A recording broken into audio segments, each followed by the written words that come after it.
देखो जी,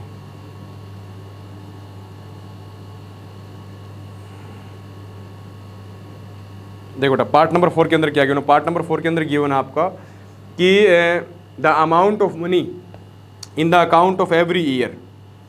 आप इसको क्वेश्चन बुक को निकालो बेटा, रीड करो क्वेश्चन नंबर पार्ट नंबर 3 को, क्वेश्चन नंबर 1 के पार्ट नंबर 3 को रीड करो भाई।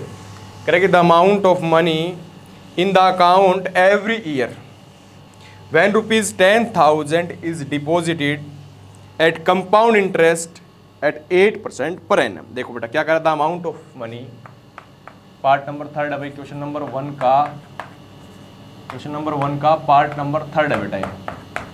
The amount of money, the amount of money,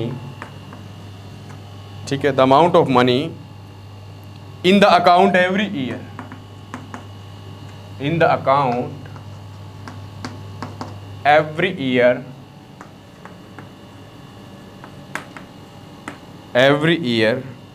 when rupees 10,000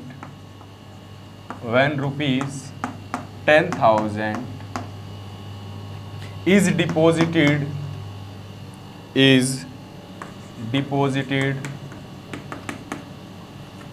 at compound interest at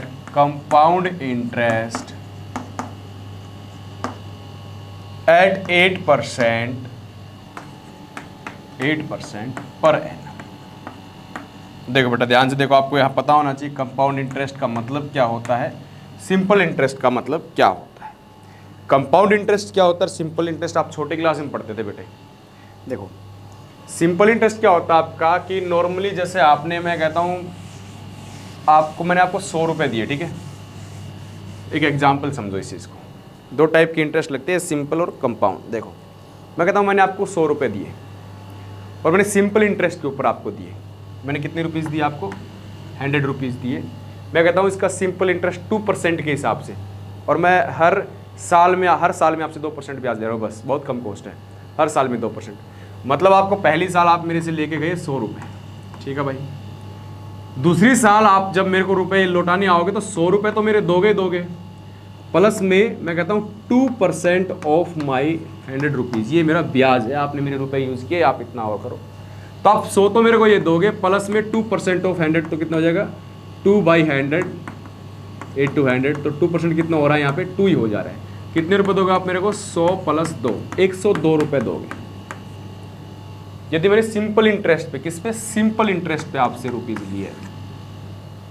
फिर आप तीसरी साल आओगे, फिर आप, मैं कहूँगा देखो 100 रुपये तो मेरे थे ही थे, 2 रुपये तो आपके क्या हो गए, पिछली साल का सिंपल इंटरेस्ट हो जाएगा। ऐसे ही 2 रुपये फिर 1 साल और हो गया भाई, 2 रुपये तो आपको 1 साल से दूसरी साल तक 1 साल रखने पड़े, 2 रुपये फिर आपको आ गए, तो कितने हो गए आपको, 104 रुपये दोगे आप मेरे को टोटल। 30 अगर आपको आप पहली साल दूसरी साल मेरे पास आए तो, ठीक है ना, ठीक है। तो ये आप मेरे के लिए एक पहली स्टेज ये थी कि आप मेरे से रुपए लेके 100, 1 साल बाद आए, 1 ईयर बाद, तो आपने मेरे को कितने रुपए दिए, 102 रुपये दिए।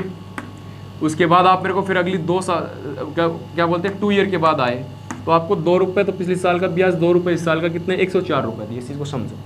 लेकिन मैं बात करता हूँ यहीं पे बेटा कंपाउंड इंटरेस्ट की। वो क्या करेगा, वो करेगा, सुनो भाई, आपने 100 रुपये तो लिए, 1 साल का 2% की बात कर रहा हूँ, आपने 100 रुपये, 1 साल बाद आओगे मेरे को, 1 साल बाद आए, लो सर लो मेरे वापस रुपये वापस ले लो सर, मैं कहूँगा देख 100 रुपये तो मेरे दो, प्लस में 2% तो आप मेरे 100 का दो, 2% आप ये दोगे। चलो सर पहली साल तो कोई डिफरेंस नहीं आया, लो सर 100 तो ये ले लिए, प्लस 2 कितने हो गए, 102। तो मतलब 1 साल में तो सिंपल इंटरेस्ट और कंपाउंड इंटरेस्ट में कोई फर्क नहीं पड़ा, सेम बात थी। लेकिन फिर आप उसके बाद 1 साल बाद, मान लो यहाँ भी नहीं दे पाए, फिर आप मेरे को 1 साल बाद आते हो, मतलब टोटल कितने साल हो जाएंगी, 2 साल हो जाएंगी। तो अब मैं 100 रुपये तो कौन से लूँगा, मेरे थे वो, प्लस में मैं आपसे किसका इंटरेस्ट लूँगा, मेरे 102 रुपये का ब्याज लूँगा, क्योंकि आपको पिछले मेरे को 102 रुपये देने थे, तो मैं 102 का ब्याज लूँगा बेटा। ये ध्यान रखना इस चीज़ को, कितने का, 102 का। तो 102 रुपये तो मेरे हो चुके थे, सॉरी 102 तो मेरे हो चुके थे, प्लस में 102 रुपये का मैं क्या लूँगा आपसे, 2% ऑफ किसका, यहाँ पे 2% ऑफ 102 लूँगा मैं आपसे। यहाँ पर क्या था, मैंने आपसे 102 तो लिए ही लिए, क्योंकि मेरे 1 साल तो हो चुकी थी ऑलरेडी, दूसरी साल आए तो, और 2 रुपये मैंने किसका लिया, 2% ऑफ मैंने आपसे ये 100 का लिया। तो यहाँ से कितना बना था आपका, 102 + 2 कितना बना था, 104 रुपये बने थे। लेकिन यहाँ करूँगा 102 तो मेरे को देने थे प्लस 2% ऑफ 102 दो आप अगले साल। 100 नहीं यहाँ पे, मतलब ब्याज पर ब्याज लगा देना, इंटरेस्ट पर इंटरेस्ट लगा देना। तो ये आपको डिफरेंस है सिंपल इंटरेस्ट और कंपाउंड इंटरेस्ट के अंदर। तो इस किस्म के अंदर यही गिवन है, कह रहा है कि आपने हर साल में आपसे कितना amount of money in the account every year when 10,000 rupees deposit compound interest 8% per annum. Annum का मतलब बेटा एक साल की बात करते हैं। तो आपने 10,000 रुपये लिए, कोई समस्या नहीं, ये आपका क्या प्रिंसिपल है, इतने रुपए तो मैंने आपको दिए ही दिए, 8% पर दिए। तो पहली साल, एक साल मतलब पहली साल आपको मैं कहता हूँ एक साल बाद, 1 ईयर के बाद, आफ्टर 1 ईयर, तो आफ्टर 1 मतलब फर्स्ट ईयर की बात कर रहा हूँ। पहली साल कितने रुपए दोगे आप?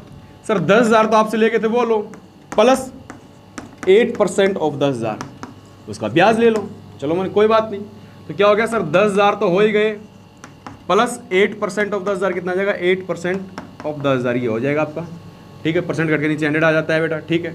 चलो ठीक है, 2 से 2 कट गया, आपका कितना है? 800 आ गया। तो 10,000 प्लस 800, तो आप रुपए दोगे कितना? 10,800 रुपये दोगे, ये पहली साल।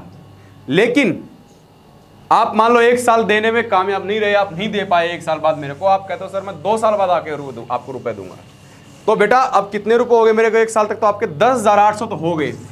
सेकेंड ईयर की बात कर रहा हूं, दूसरी साल आप नहीं दे पाए, दूसरी साल देने आए मेरे को, तो बेटा 10,800 तो मेरे हो ही चुके, ये तो एक साल बाद हो चुके थे। अब 10,800 रुपये आपने मेरे एक साल के लिए और रखे, कहने का मतलब अब यहाँ पे क्या हो जाएगा? प्लस आपका जो 8% ऑफ किसका होगा बेटा? 10,800 का होगा कंपाउंड इंटरेस्ट के अंदर। यदि यहीं पर ये सिंपल इंटरेस्ट होता तो क्या होता? यहाँ पर 8% ऑफ 10,000 शुरू में लिए थे उसी का ही लगता, लेकिन अब क्या करेगा? जो मेरा ब्याज लग चुका उसको मैं अपने रुपए मान रहा हूँ, और उसका मैं आपसे क्या ले रहा हूँ? 8% ले रहा हूँ। ये होता है कंपाउंड इंटरेस्ट में। इस ब्याज का 800 रुपये ब्याज के नहीं इसके अंदर, उसका 8% और निकाल के ऐड कर दे रहे हैं। अगर मान लो सिंपल इंटरेस्ट होता तो यहाँ पे 10,000 रुपये लेते उसी का ब्याज चलता रहता, लेकिन अब क्या कह रहा है? अगर ब्याज पर ब्याज लगता जा रहा है, देखो 10,000 थे पर 800 ब्याज हुआ 10,800, अब ब्याज के ऊपर 800, अब 10,800 उस पर फिर ब्याज लगा दिया, ये फिर इंटरेस्ट हो गया उस पर। तो कहने का मतलब कंपाउंड इंटरेस्ट में क्या होता है? आपके इंटरेस्ट पर इंटरेस्ट लगता है, ठीक है। तो ये आ जाएगा 10,800 रुपीज़, तो ये हो जाएंगे बेटा प्लस 8/100 इंटू 10,800, ये रुपीज़ हो जाएंगे। 20 से 20 कैंसिल आउट हो जाएगी। आप इसकी मल्टीप्लाई करेंगे बेटे तो ये कितना हो जाएगा? 10,800 प्लस इस करना 4 6 कैरी हो जाएगा, आपका कितना आ जाएगा? सीधा देख लो ना, 864 आ जाएगा ना आपका, ठीक है। 100 की 8 से 800 और 8 की 8 के 64, ठीक है। अब इसको ऐड करेंगे, कितना आएगा बेटा? ये 46611। ये आरोप आपको देने पड़ेंगे दूसरी साल। पहली साल 10,000 रुपये ले गए थे, पहली टर्म ये हो जाएगी, दूसरी ये हो जाएगी, तीसरी ये हो जाएगी। तो 3 टर्म लिख के ही चेक कर लेते हैं। पहली आपकी टर्म क्या हो जाएगी बेटा? 10,000, तो आवर AP क्या हो जाएगी? आवर AP इज कितनी हो जाएगी? 10,000। अगला क्या हो जाएगा? 10,800। अगली टर्म क्या हो जाएगी? 11,664। तो ये मेरी A1 है, this is my A1, this is my A2 and this is my A3। तो बात करता हूँ बेटा A2 माइनस A1 की बात करता हूँ, कितना आएगा? 10,800 माइनस 10,000 कितना आ जाएगा? 800 रुपये आएगा। मैं बात करता हूँ A3 माइनस A2 की बात करता हूँ, ये कितना आएगा? 11,664 माइनस 10,800 कितना कह पाएगा बेटा? ये 800 तो आने से रहा, 200 इधर रह गया, इधर 864 रुपीज़ आया। तो गैप अलग अलग आ रहा है आपका, है ना, सेम नहीं आ रहा डी। कहने का मतलब ये जो रुपीज़ थे, रुपीज़ क्या हुए बेटा? ये AP नहीं बना रहे, तो this is not our AP, तो this is not an AP, ये जो AP नहीं बन पाएंगे। बात समझ में आई? तो ये आपका था जो गिवन डाटा था। तो यहाँ पर आपका क्वेश्चन नंबर 1 खत्म होता बेटा, ठीक है। Question number